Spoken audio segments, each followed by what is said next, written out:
So I'm in a bar the other day, and this guy starts talking about his mom. He said, if my mom was here, she'd be... And I just stop.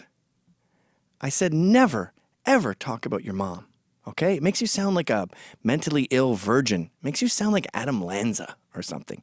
So this has inspired me to discuss something that I've written about in the past called 10 Secrets to Conversation.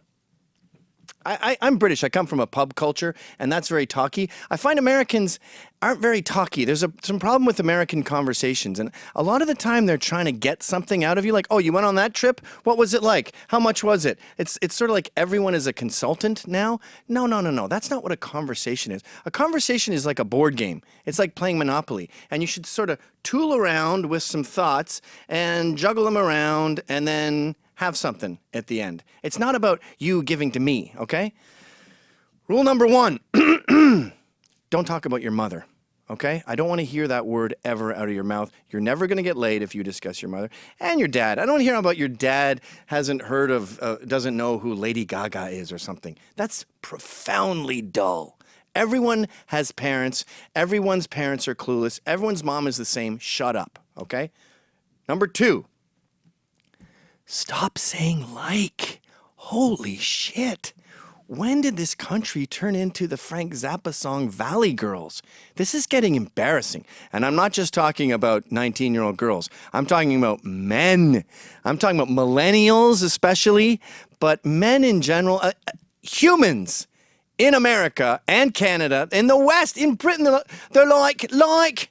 And they use it to punctuate sentences. I was walking in there and there wasn't even no one there.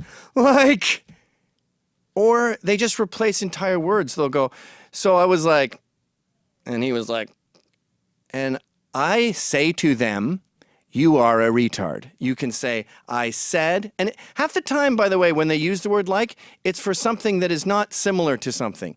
So there was like 10 people there. Just say there was 10 people there. Stop saying like. You sound like a valley girl. It's infuriating. I had to go up to someone in a restaurant and say, guys, stop talking like that. You sound like teenage girls. He threatened to fight me. 3, never ask, what do you do? God, I have friends at local bars near my house, and I don't know if they have kids. I don't know their last name. You don't talk about what do you do. That's such an LA thing. It's super corny. Number 4, astrology. This is what you do when someone says, when were you born? July. Oh, Leo, right? You just go. There's no improving someone who believes in astrology. There's no working with it. They're just dead. As soon as they say that, they're dead. I don't care if you're a Nazi. I don't care if you're retarded. Everything I can work with, but astrology, no. Number 5. Beer and politics don't mix. Sorry. One of the reasons we have the Proud Boys is here in New York, we never get to talk about Trump without starting a massive riot.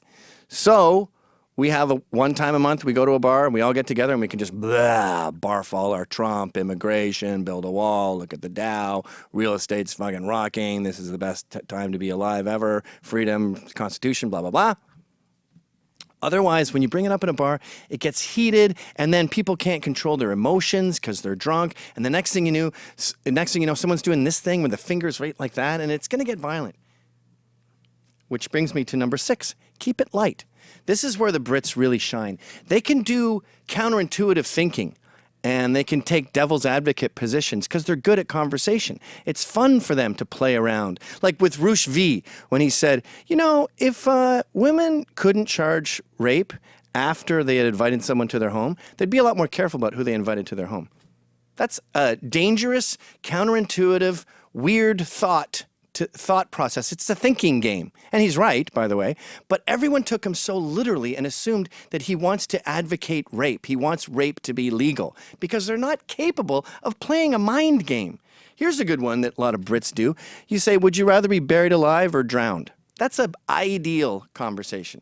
Now, I like to go even kookier and dumber than that. Like, I still can't figure out how sewing machines work. I don't get how the thread goes down, and then how does it How do you loop it around on the other side and come back again? That's a fun thing to do in a bar. You sit down with a guy and you go, hey, you know that riddle about where they bring seed over the thing and there's a fox and a chicken and you have to get them over the river?